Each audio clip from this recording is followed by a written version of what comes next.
The Common Man, Part 2, by Guy McCord, also known as Dallas McCord Reynolds. Narrated by Ralph J. Martin.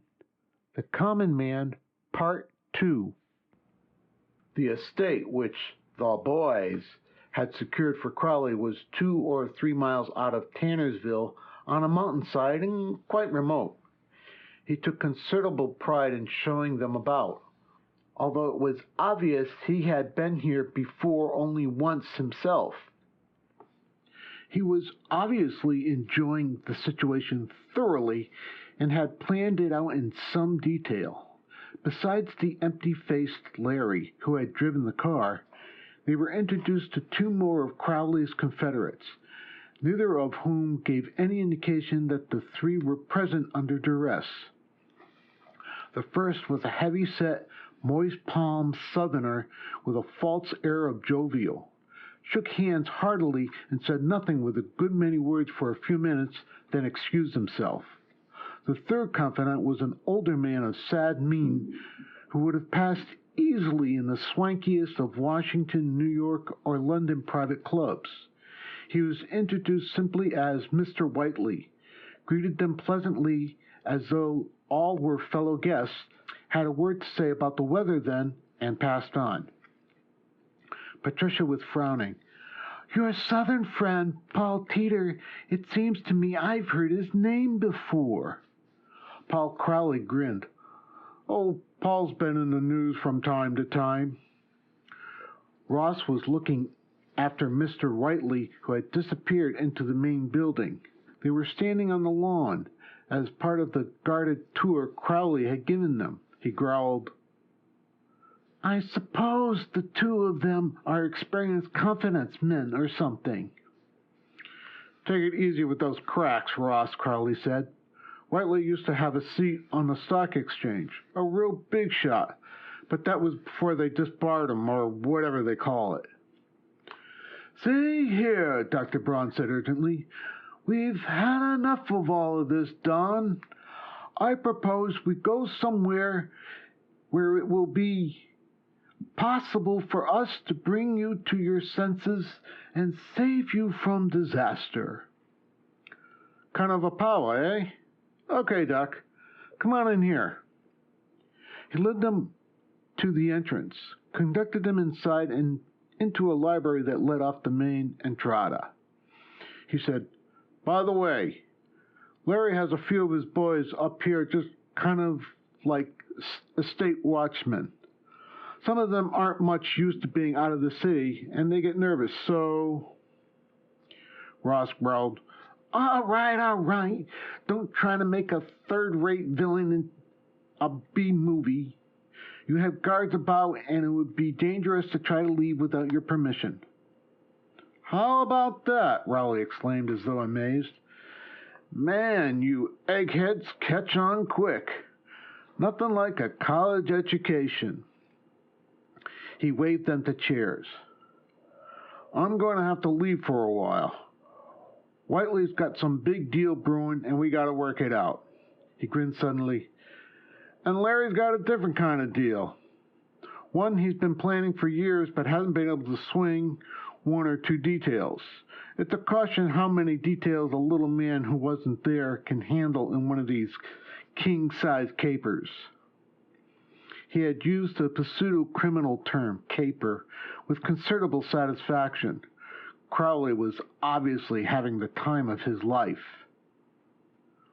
"Very well," Braun said. "We'll wait." When the other had left the room, leaving the door open behind him, the doctor turned to his 2 younger associates. "What children we've been!" Ross Woolley growled unhappily. "Brother, we couldn't have picked a worse so-called common man if we tried. That character as nutty as a stuffed date. Do you realize what he's in a position to do?" Patricia twisted her mouth thoughtfully. "I wonder if any of us really realize.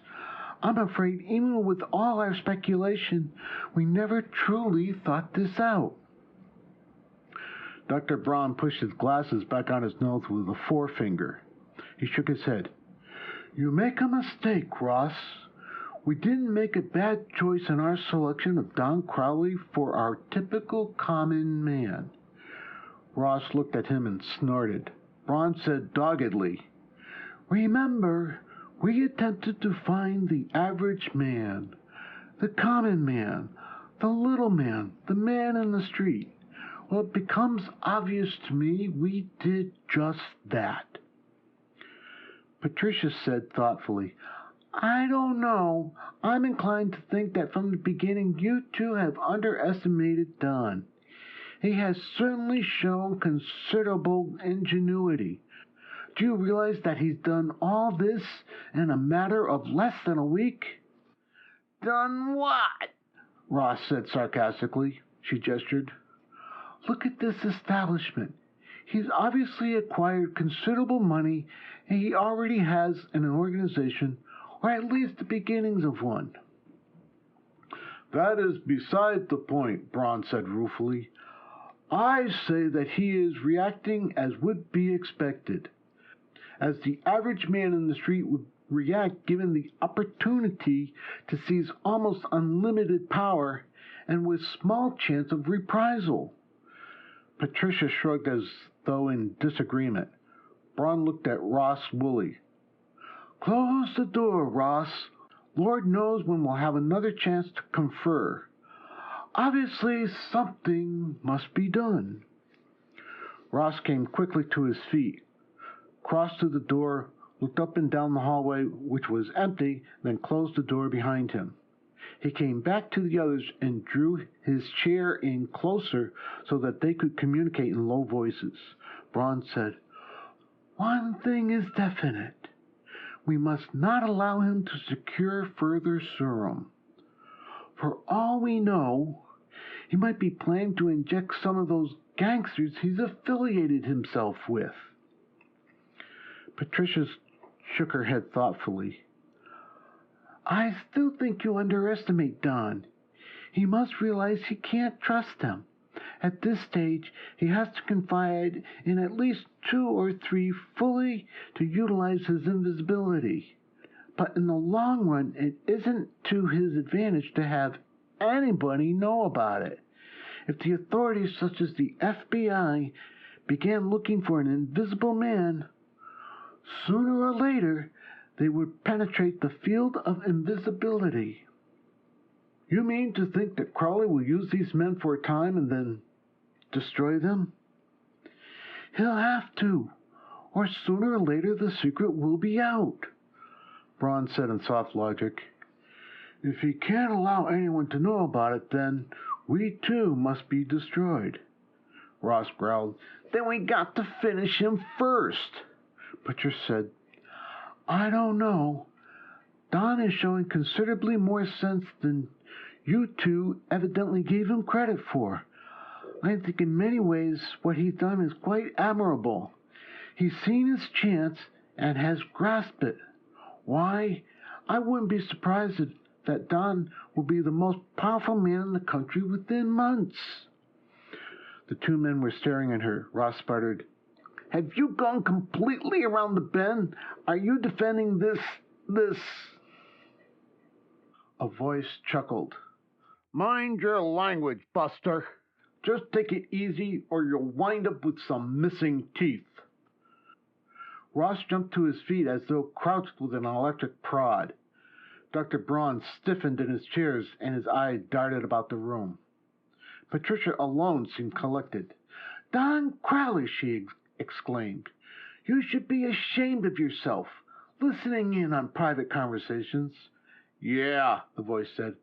However, it's handy to know what the other side is dreaming up in the way of a bad time for you. Sit down, Buster. I've got a few things to say. Muttering, Ross resumed his place. The doctor sighed deeply and sank back into the sofa he had been occupying. The 3 could see an indentation magically appear in the upholstery of an easy chair across from them. Crowley's voice said confidently, You know from the first, I've kept telling you eggheads that I'm not stupid. But none of you bothered to listen. You think just because you spent 6 or 8 years of your life in some college that you're automatically smarter than the other people. But I got a theory like that it doesn't make any difference if you spend your whole life going to college, you still don't wind up smart if you didn't start that way. Ross began to mutter something, but Crowley snapped, "Shut up for a minute, I'm talking." He resumed his condescending tone. Just for example, take a couple of guys who got to the top. Edison in science and Khrushchev in politics. For all practical purposes, neither of them went to school at all. Khrushchev didn't even learn to read until he was 28 years old. Then take Dr. Braun here. He spent half his life in school, and where'd it got him? He'd make more dough if he owned the local garage and dealer franchise for one of the automobile companies in some jerkwater town. And look at Ross. He'd probably make more money playing pro football than he does messing around with all those test tubes and Bunsen burners and everything. What good has all the school done either? Dr. Braun said gently, "Could we get to the point?" "Take it easy, Doc. I'm in charge here. You just sit and listen. The point is, you three with your smart aleck egghead education started off thinking that Mr. Common Man, like you call me, is stupid. Well, it just so happens I'm not. Take Pat here. She's smarter than you two, but she had the same idea. That this here country boy isn't as smart as she is, she's going to fox him, see? As soon as she saw the way the cards were falling, she started buttering up to me. She even figured out that I was probably right in this room listening to you, planning how to trip me up. So she pretended to take sides against you." "Why, Don," Patricia protested. "Come off it, kid. You probably hate my guts worse than the others. You were the one who thought this particular average man was a slob, that all common people were slobs." Patricia's face went expressionless, but Ross, knowing her well, could sense her dismay. Crowley was right. She had been trying to play a careful game, but their supposedly average man had seen through her. Crowley's voice went thoughtful. "I've been doing a lot of thinking this week. A lot of it. And you want to know something? You know what I decided? I decided that everybody talks a lot about the common man, but actually he's never had a chance to, express himself. He's never been able to put over the things he's always wanted." "Haven't you ever heard of democracy?" Ross said sourly. "Who do you think elects our officials?" "Shut up, I told you. I'm talking now. Sure, every 4 years the lousy politicians come around. They stick their coonskin caps on their heads or Indian bonnets and start saying ain't when they make their speeches. Showing they're just folks, see? They go out into the country and stick a straw in their mouth and talk about crops to the farmers, all that sort of thing. But they ain't really common folk. Most of them are lawyers or bankers or something. They run those political parties and make all the decisions themselves. The common man never really has anything to say about it." Braun said reasonably, "You have a choice. Do you think one candidate is opposed to your interests? You can elect the other." Crowley grunted his contempt. "But they're both the same. No, there hasn't been no common man in Washington since Lincoln, and maybe he wasn't. Well, I'll tell you something. The kind of talk I hear down in the corner saloon from just plain folks makes a lot more sense to me than all this stuff the politicians pull." Braun cleared his throat and stared at the seemingly empty chair from whence the other belligerent's voice came. Are you thinking of entering politics, Don? Maybe I am. Good heavens, Patricia ejaculated. Oh, I'm not smart enough, eh? Well, listen, baby. The eggheads don't seem to be so great in there. Maybe it's time the common man took over. Dr. Braun said reasonably. But see here, Crowley, the ability to achieve invisibility doesn't give you any advantages in swinging elections or... He broke off in mid-sentence and did a mental double take. Crowley laughed in contempt. The biggest thing you need to win elections, Doc, is plenty of dough. And I'll have that. But I'll also have the way to do more muckraking than anybody in history. I'll sit in on every important private get-together those crook politicians have. I'll get the details of every scheme they cook up. I'll get into any safe or safety deposit box. I'll have the common people you sneer so much about screaming for their blood. Ross rumbled. What do you expect to accomplish in office, Crowley?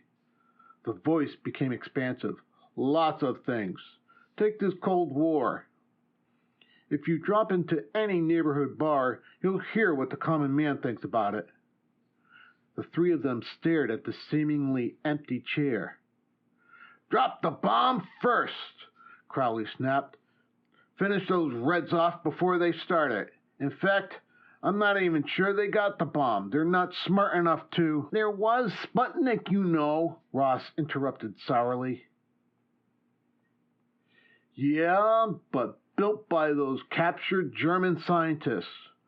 We're way ahead of those Ruskies in everything. Hit 'em now, finish 'em off. The eggheads in Washington are scared of their own shadows. Another thing I'd end is getting suckered in by those French and English politicians. What does America need with those countries?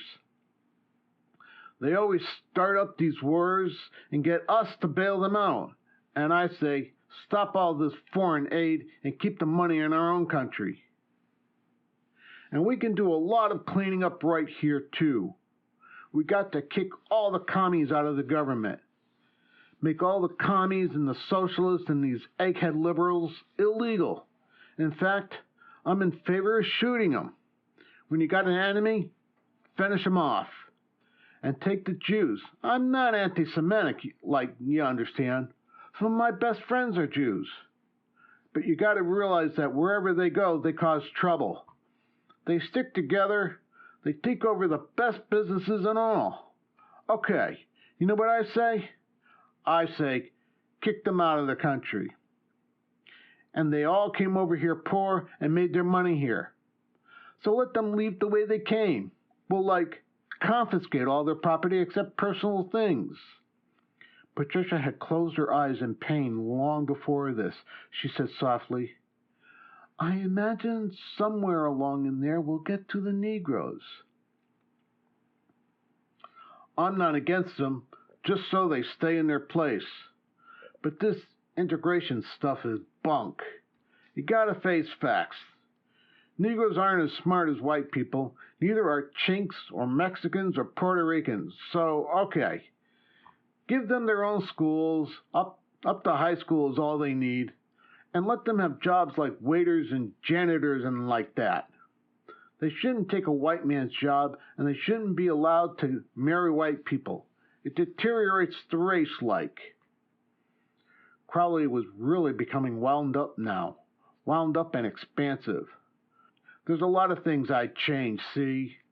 Take freedom of speech and press like that. Sure, I believe in that. I'm 100% American. But you can't allow people to talk against the government. Freedom of speech is okay, but you can't let a guy jump up in the middle of a theater and yell fire. Why not? Ross growled. Freedom of speech is more important than a few movie houses full of people. Besides, if one man is allowed to jump and yell fire, then somebody else can yell out, You're a liar, there is no fire. You're not funny, Crowley said ominously. I wasn't trying to be, Ross muttered. and then blurred into sudden action. He shot to his feet, then arms extended, dashed toward the source of the voice. He hit the chair without slowing, grappled crazily. I got him! He wrestled awkwardly, fantastically, seeming in an insane tumbling without an opponent. Patricia was on her feet. She grasped an antique bronze candle holder and darted toward the now fallen chair and to where Ross was wrestling desperately on the floor. Crowley attempted to shout, but was largely smothered. Patricia held the candlestick at the ready, trying to find an opening, trying to locate the invisible Crowley's head. Frederick Braun staggered to his own feet, bewildered, shaking. A voice from the door said flatly, Okay, that's it. Then sharper, I said cut it out. You all right, Mr. Crowley? It was Larry. His thin black automatic was held almost negligently in his right hand. He ran his eyes up and down Patricia, taking in the candlestick weapon. His ordinarily empty face registered a flicker of amused approval. Patricia grasped, Oh no! Dropped her bludgeon and sank into a chair, her head in her hands. Ross, his face in dismay, came slowly to his feet. The redhead stared at the gunmen momentarily, considering further attack. Larry, ignoring both Braun and Patricia, swung the gun to cover him exclusively. I wouldn't, he said emptily. All of a sudden, Ross's head jerked backward. His nose flattened crushingly, then spurted blood. He reeled back, his head flinging this way and that. Bruises and cuts appeared magically. Rowley's voice raged, You asked for it, wise guy. How do you like these apples? The sanguine Larry chuckled sourly. Hey, take it easy, Chief. You'll kill the guy. Ross had crumpled to the floor. There were still sounds of blows. Rowley raged, You're lucky I'm not wearing shoes. I'd break every rib in your body. Patricia was stirring in hopeless horror. She said sharply, Don, remember, you need Ross. You need all of us. Without all of us, there can be no more serum. The blows stopped. There will be no more serum anyways, Braun said shakily. The thin little man stood before his chair, not moving at all since the action began. Crowley's heavy breathing could be heard, but he managed to snarl. That's what you think, Doc. Braun said, By Caesar, I absolutely refuse to. Crowley interrupted ominously.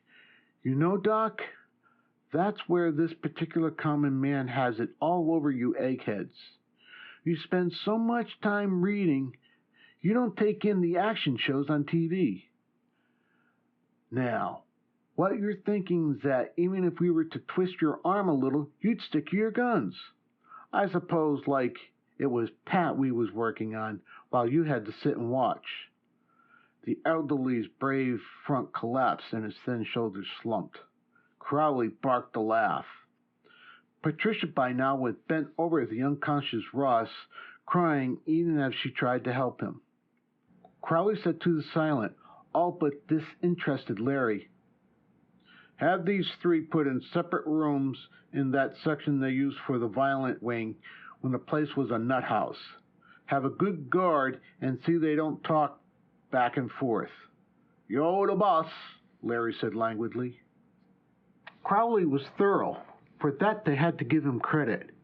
They were kept divided, each in a different room cell and with at least 2 burly, efficient guards on constant watch.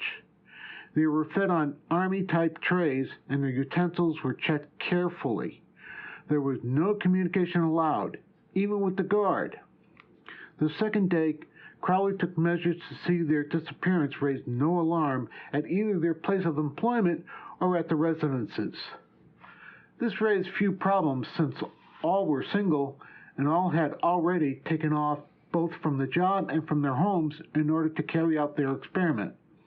Crowley forced them to write further notes and letters finding excuses for extending their supposed vacations.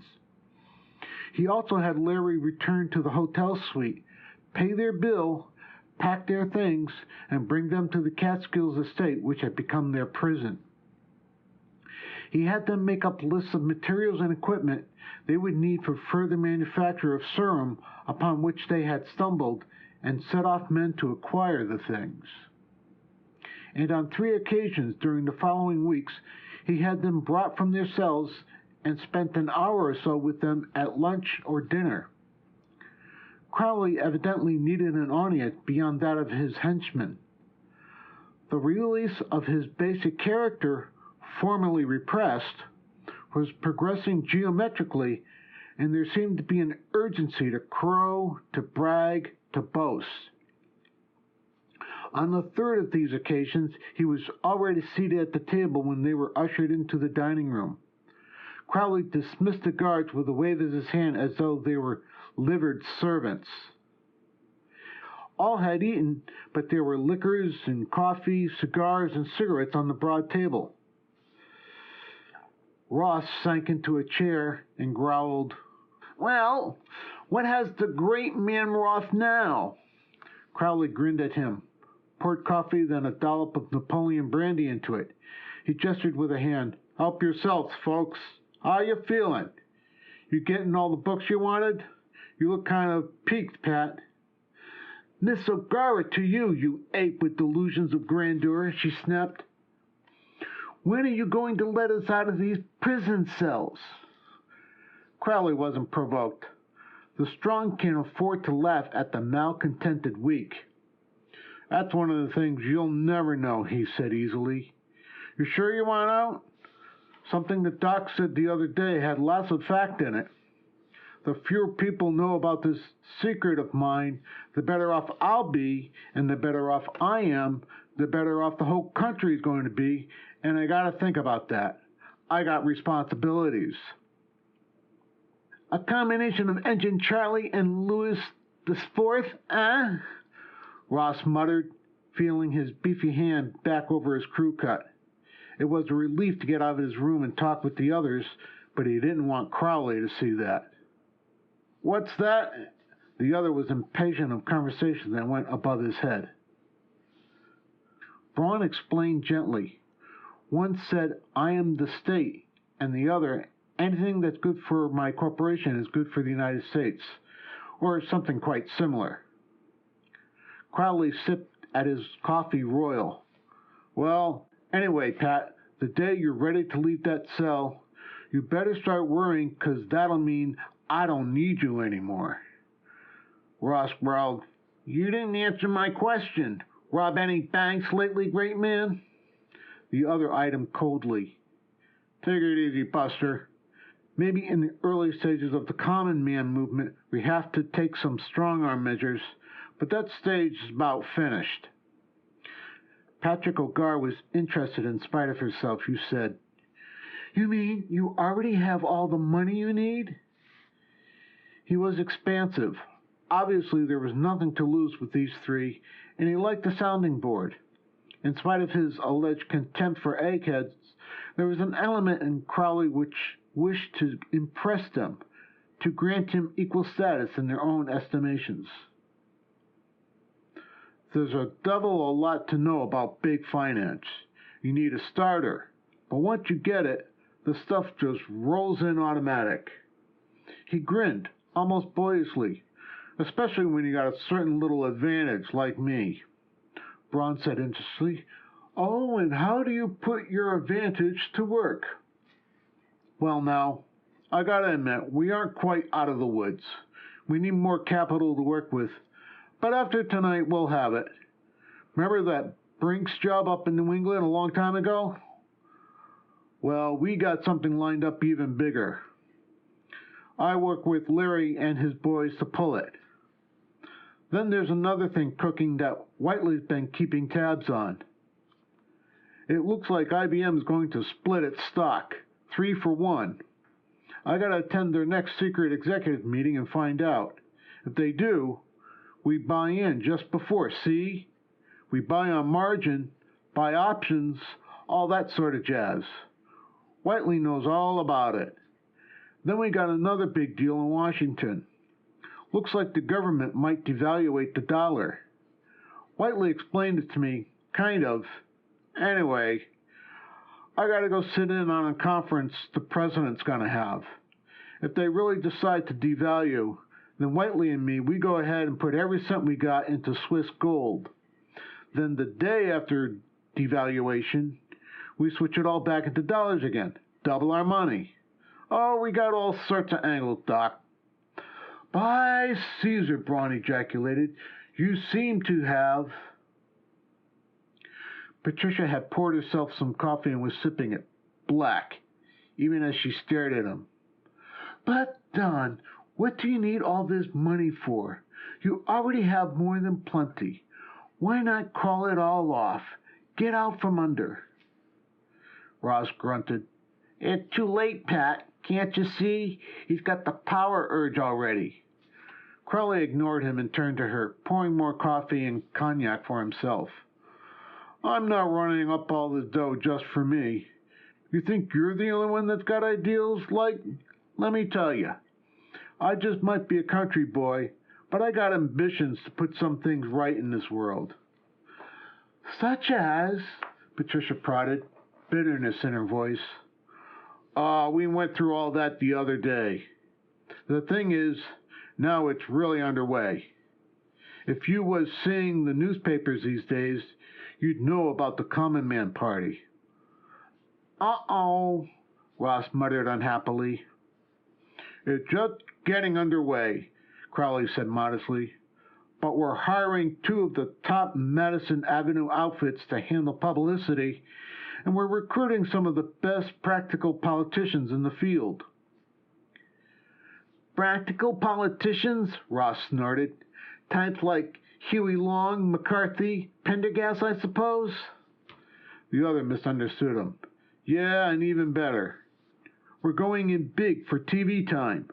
Full-page ads in the newspapers and magazines. That sort of thing. The average man's getting tired of the same old talk from Republicans and Democrats. Paul Teeter thinks we might have a chance in the next election. Given enough dough to plow into it. Ross leaned back disdainfully.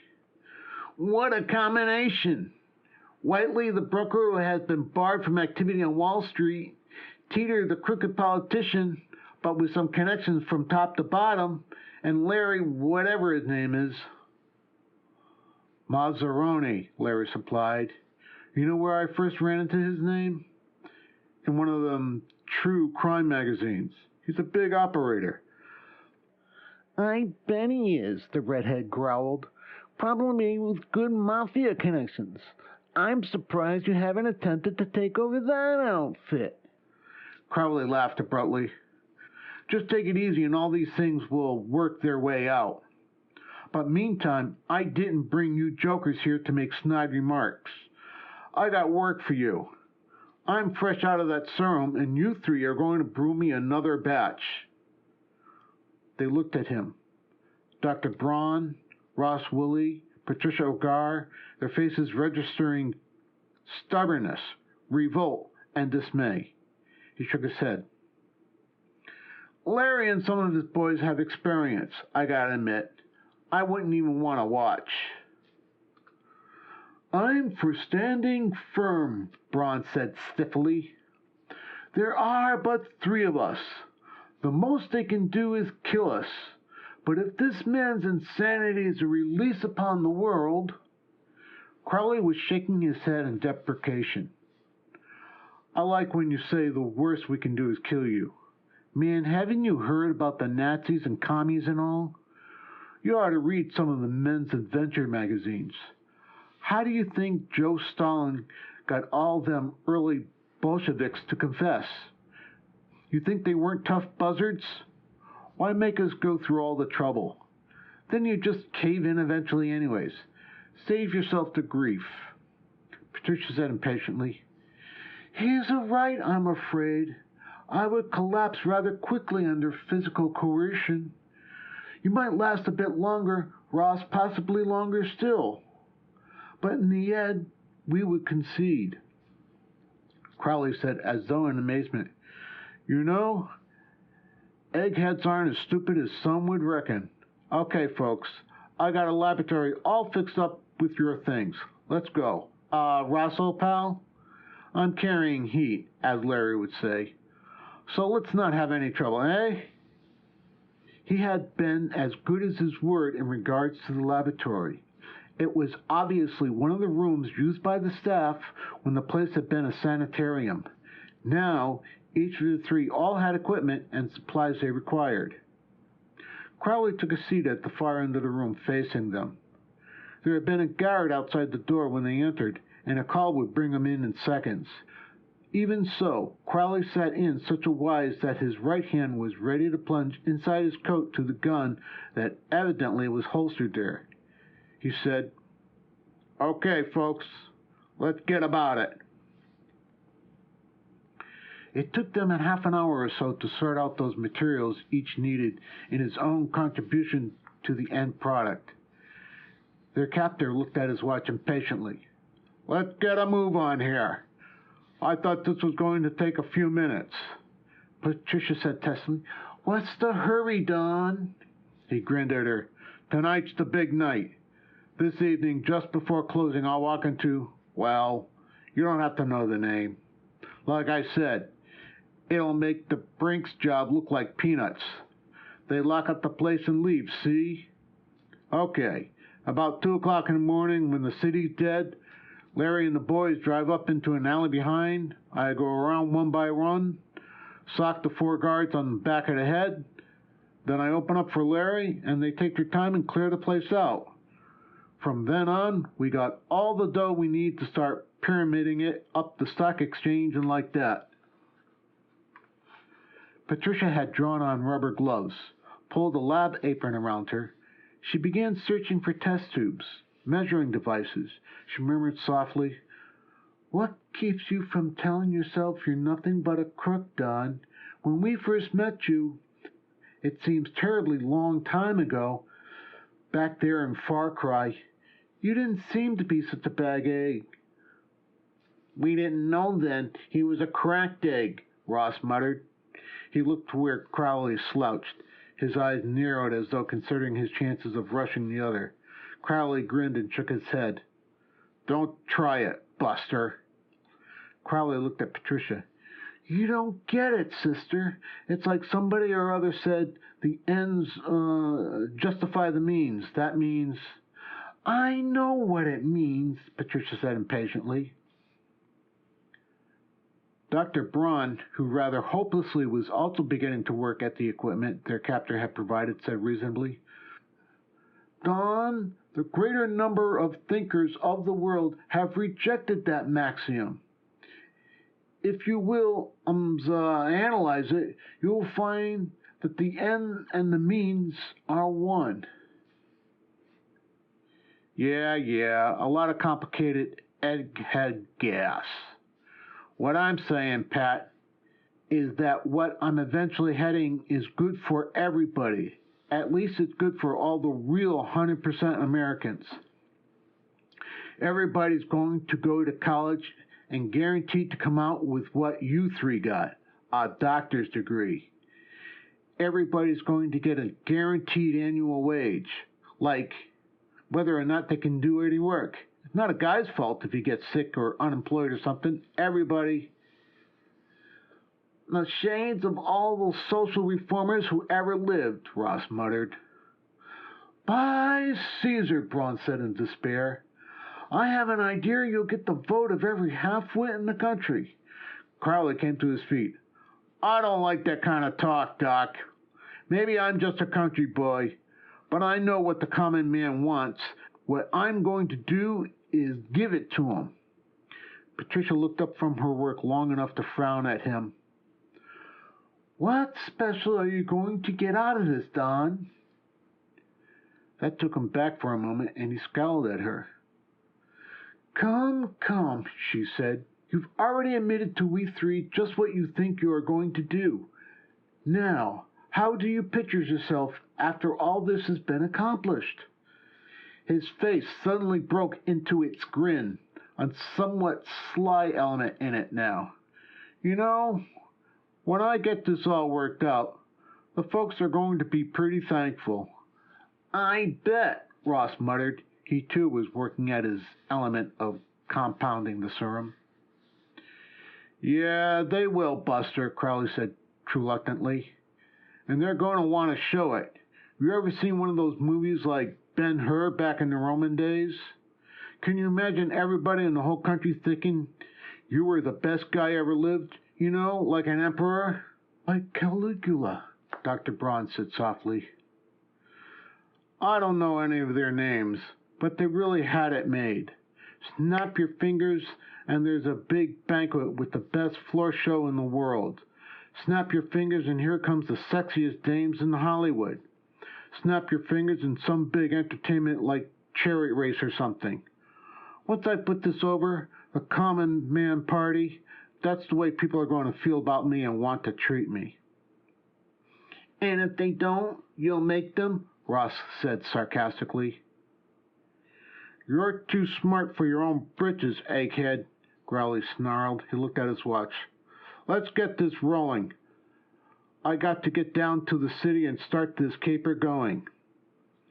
Ross handed a test tube to Dr. Braun and began stripping the gloves from his hands. That's my contribution, he said. Patricia had already delivered hers. Dr. Braun combined them, then heated the compounds, adding a distillate of his own. He said, When this cools... Ross crossed the room to the door and said something to the guard there. He returned in a moment with an anthropod ape in a cage. He sat it on a table and looked at them. Okay, he said to Braun, his voice dangerous.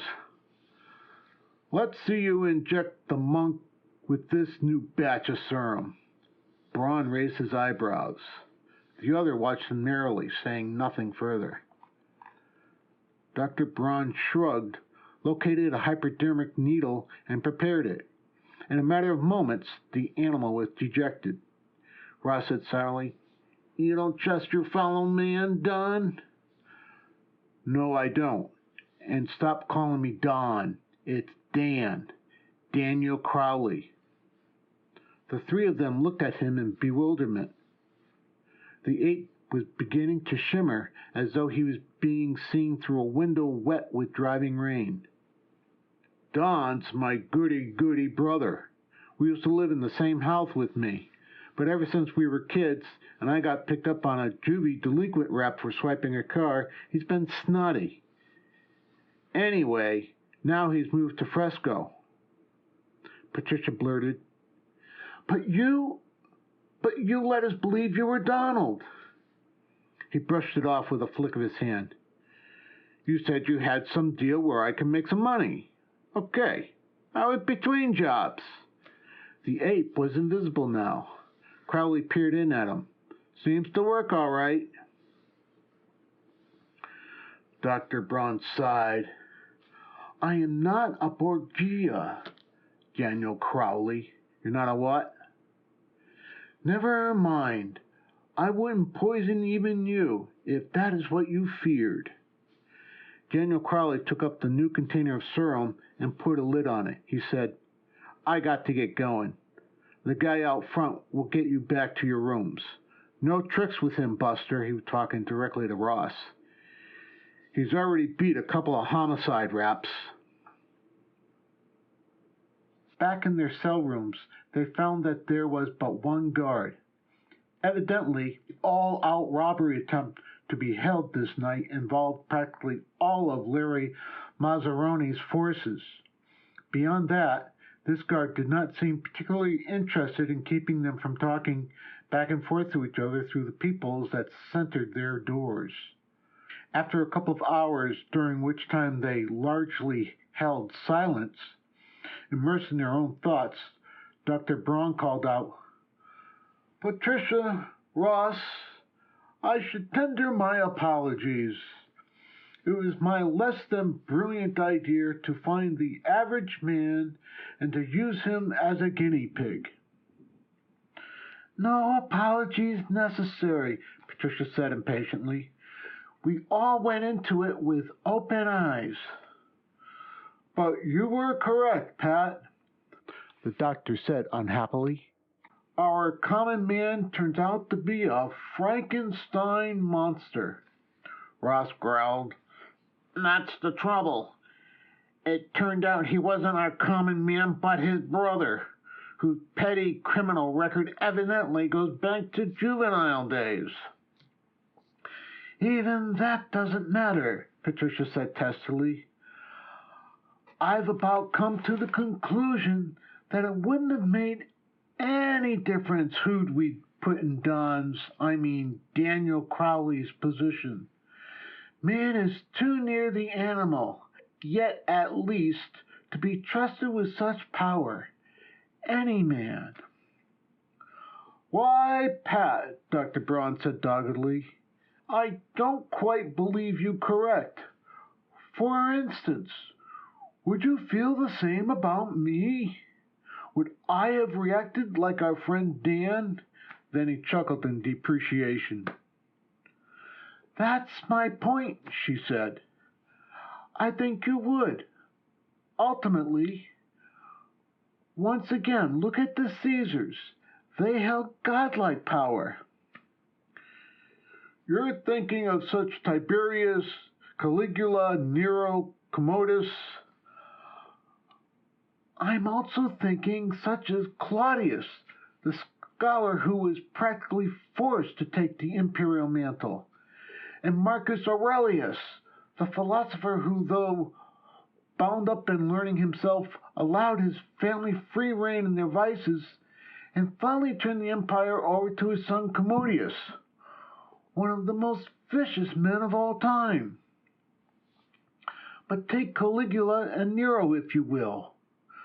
Both of them stepped into power comparatively clean, with the best prospects, well approved, well loved. What happened to them when given power without restraint? Ross grumbled. I admit I missed the boat, but not for the reasons Pat presents. In a sane society, our serum would be a valuable contribution.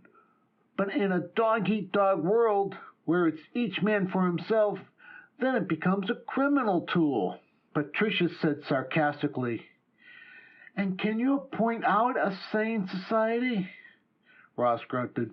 No, he said. After a moment he added, in the way, Crowley was right. We three eggheads didn't so well up against what he called his common sense.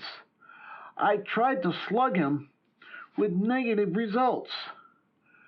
Dr. Braun, you tried sweet reason on him. Forgive me if I laugh, Pat. You tried your womanly wiles, but he saw through that too. The chickens have not all come home to roost, Patricia said mysteriously. What time is it? Ross told her. She called to the guard. See here, you. Shut up. You ain't supposed to be talking at all. Go to sleep.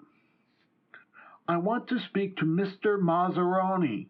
It's very important, and you are going to be dreadfully sorry if you don't bring him. Larry can't be bothered. He's getting ready to go down to the city. I know what he's doing, but if he doesn't listen to me, he's going to be very unhappy and probably full of bullet holes. The guard came over to her door and stared at her for a long moment. He checked the lock on her door, then those of Dr. Braun and Ross Willie. We'll see who's sorry, he grunted. He turned and left. When he returned, it was with both Larry Mazzaroni and Paul Teeter, Dan Crowley's political advisor. Mazzaroni growled, What goes on? You squares looking for trouble?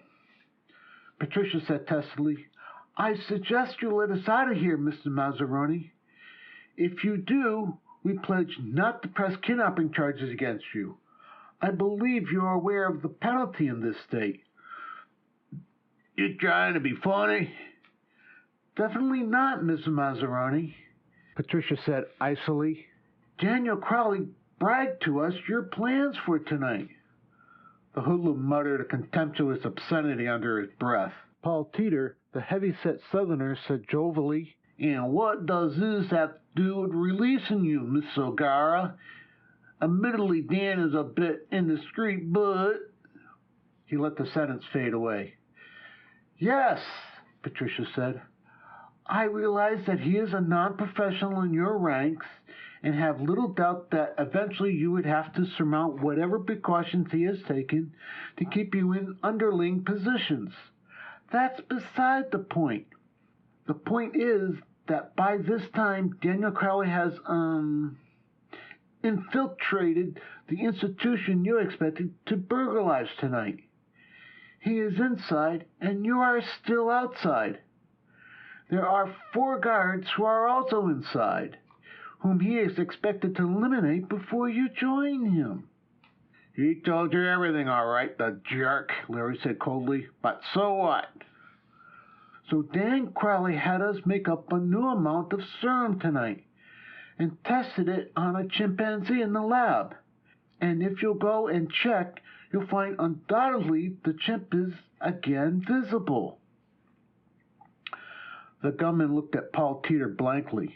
The others' reactions were quicker. The serum lasts for 12 hours, Teeter barked.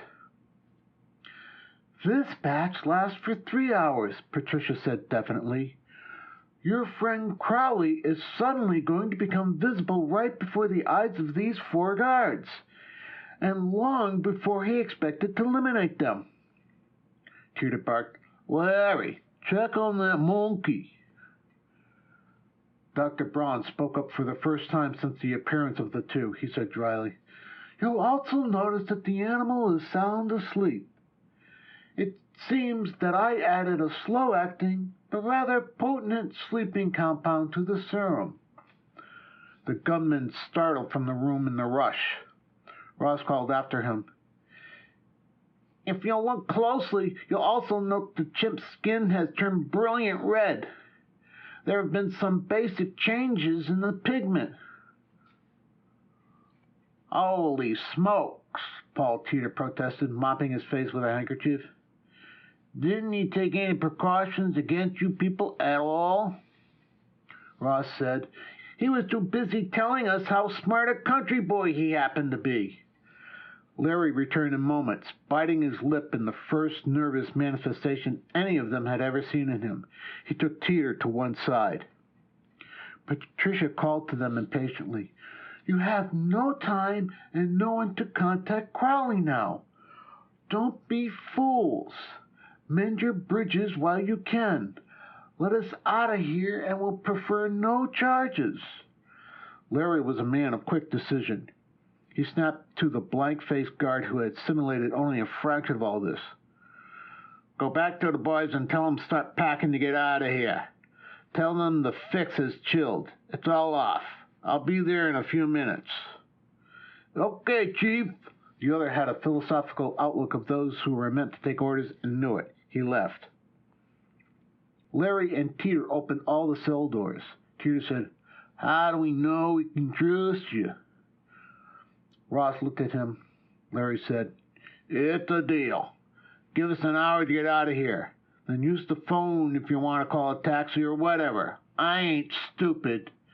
This thing was too complicated to begin with. When Teeter and Morzaroni were gone, the 3 stood alone in the corridor and looked at each other. The doctor pushed his glasses back onto his nose with a thumb and forefinger. By Caesar, he said. Ross ran a hefty paw back through his red crew cut and twisted his face into a mock grimace. Well, he said, I have to revise my former statement. I used brute strength against Crowley. The doctor used sweet reason, and Pat her womanly wiles, and all failed. But as biochemists, each working without the knowledge of the others, we used science, and it paid off. I suppose the thing to do now is buy 3 jet tickets for California.